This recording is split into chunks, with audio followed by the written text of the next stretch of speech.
Hello, all, and welcome in as the temperatures in mid-Michigan seem to steadily drop a little bit and get a little bit colder. The action on the hardwood floor is heating up. Basketball season is right around the corner, and as always around mid-Michigan, it tips off with the event known as Michigan State Madness. A little bit of a different look this year. It's going to be a little bit earlier than it normally was. It's actually going to be starting at about 7 o'clock. Doors will be opening up at 6 o'clock to the Breslin Center, so make sure you get there, bring the kids, get some autographs signed, get some pictures taken, and have a great night celebrating both Michigan State men's and women's basketball. And speaking of MSU Madness, we're actually now being joined right now by one of the stars of the event. That's Michigan State women's basketball head coach Robyn Fralick. Robyn, how are you doing? I'm doing great. Yeah, really excited for this weekend and getting the madness going. That's right. This Friday night, October 4th, the madness gets underway. You've got one of these under your belt now here at Michigan State. If we go back to last year, what was the experience like? It's just one big basketball festival for Spartans. Well, Michigan State was ranked the number 3 school in the country for being a basketball school. And so from my first experience with it last season, you could see why. Just incredible support for our basketball programs, really fun. I think one of my favorite parts of it is seeing it through the eyes of our players and just how excited they get to be able to spend time with our fans. Well, and last year, they ended up getting you in costume. It was Batman and Robyn, and it was really on the nose because you were Robyn and Tom Izzo was Batman. What was that like? Oh, a lot of fun. Yeah, it was a Halloween theme, and me and Coach Izzo got to be the Batman Robyn duo. Growing up, I was actually Robyn. My name is Robyn, so I was actually Robyn a lot. Like my brother and I used to be Batman and Robyn for years as our Halloween costumes. So it was it was a good start. It was a good costume. It really was. And I know you can't give away the goods, you can't spoil, but for what's to come this weekend, this Friday night with MSU Madness starting at 7 o'clock, are you one-upping it a little bit? Or what are we feeling here? I don't know about that, but I'm excited for it. I think there's a really good theme this year as well. I think that's what makes it fun is the surprise element in that. So yeah, come out and check out for yourself. Absolutely. I was going to say all the families need to be there to see what that surprise is when it unveils this Friday night. But we talk about all the fun festivities and frills that so many fans get to be a part of with this. The actual game action, obviously, it's always a little bit casual or nonchalant is maybe the best way to put it. It's a lot more relaxed than the actual basketball game.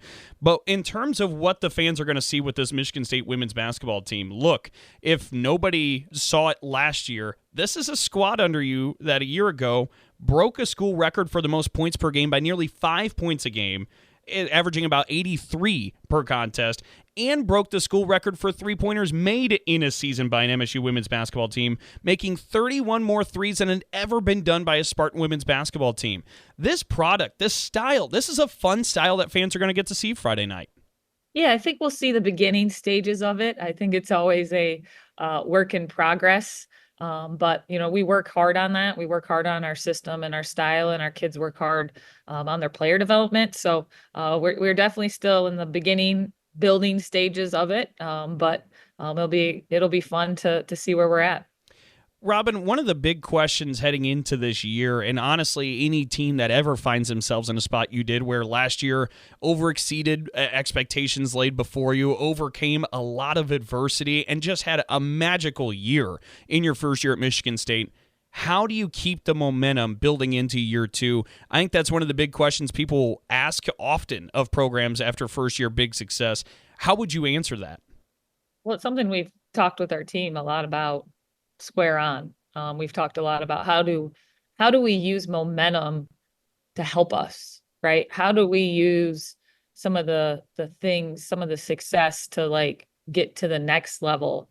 And we talked about it. We talked about, at the end of the year, teams that made the tournament one year and didn't make it the next, right? Teams that didn't make it and made it. And a year is a long time for teams to get better or worse. A year is a long time for players to get better or worse. So we've been challenging our team a lot on, all right, what got us here won't get us there, right? Every level demands the next. And we've got to be able to find ways to engage in that, right? The margins between good and great are so small, but built every day. And so It's just conversations we are consistently having of how do we challenge ourselves to that next level, and how do we use our time to stay in pursuit of getting better. Robyn, I want to take a moment to hone in on this roster, and I want to break it into a couple of different tiers. Let's start with the returners, because you do bring back Julia Aralt, who was all Big Ten first team last year, much to my chagrin. Thought she should have been all Big Ten first team heading into this year. However, she was left off the team, but not my ballot. I'll just be transparent and honest about it. Theron Halleck was the Big Ten Sixth Player of the Year last year. She comes back. Abby Kimball had started every game. She returns. Jocelyn Tate, who is kind of the Swiss Army knife for you defensively, she's back as well. So you got a nice core of returners, and you'll have some returning from injury that you didn't have last year.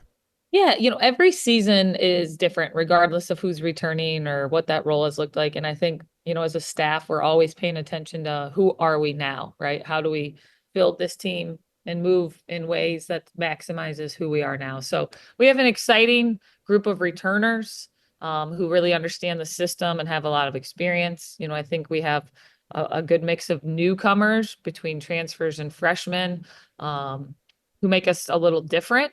So as we're moving through the preseason practices, I think we're continuing to figure out, all right, what is this group going to be, and what's this group going to look like, and how do we put them in the best position to be successful? So it's been fun staying in pursuit of figuring that out. I'm sure it has. You're always so process-driven and oriented in all the different answers you give. We talk about the returning core. You have 8 newcomers, and I want to break these into 2 different classes. You have 4 freshmen and 4 transfers. Let's start with the transfers. You bring in Grace Van Sluten from Oregon, who is highly sought after, averaging over 15 points and 7 boards a game last year. You bring in the sharpshooter Emma Shoemate from Ohio State.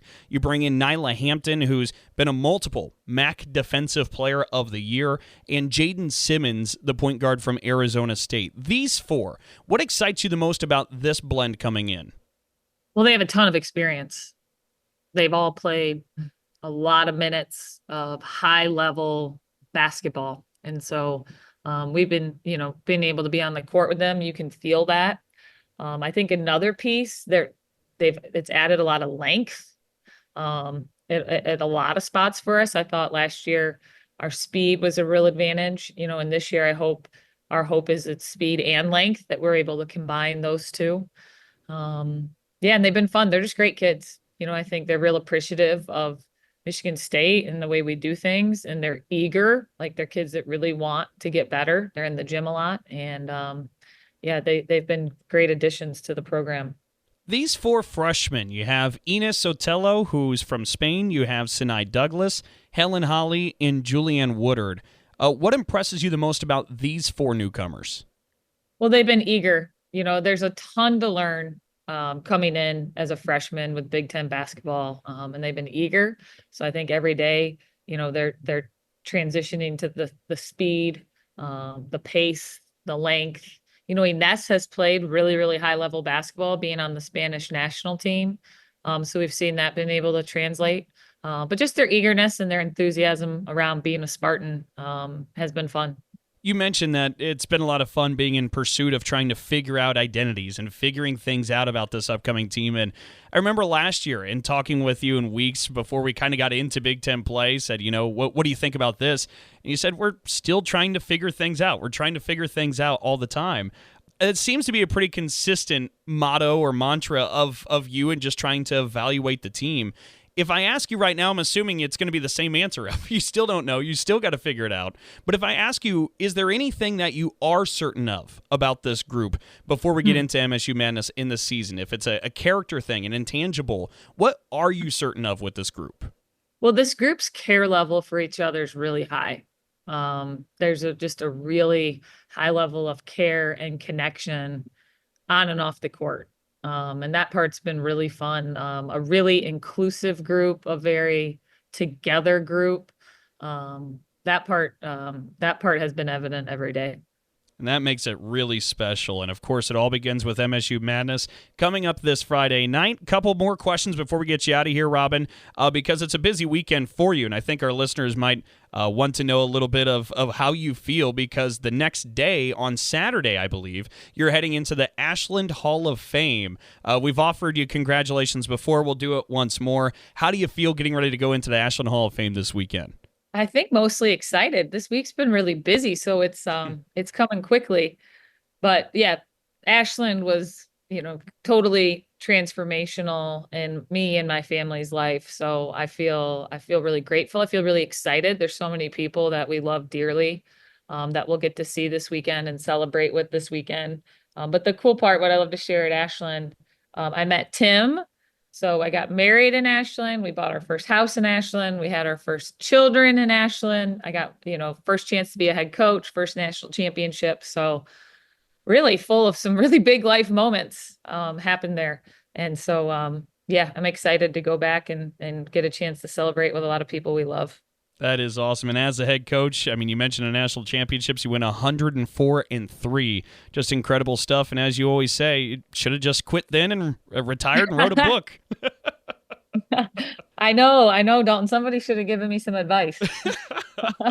Last question before we get you out of here. Tying us back to MSU Madness again this Friday night. Folks, it starts at 7 o'clock. It's a little bit earlier than in the past. The doors are going to open at 6. You can get autographs. You can get pictures. You can have a lot of fun celebrating Michigan State basketball. Robyn, you're somebody who's been very transparent and just honest and really embracing, maybe is the best way to put it, of being both a coach and chasing your dreams professionally, but also personally and being a mom. You bring your kids around all the time to everything that's dealing with Michigan State basketball. You really include them and mesh them all together. For an event as family-friendly as Michigan State Madness is, where parents are going to have opportunities to bring their kids, kind of the way you do, this seems to be a home run for a lot of people. I love it. A huge part of our fan base, our families and kids and, little girls that come to our basketball camp. So we love that this is a great opportunity for them to be part of this.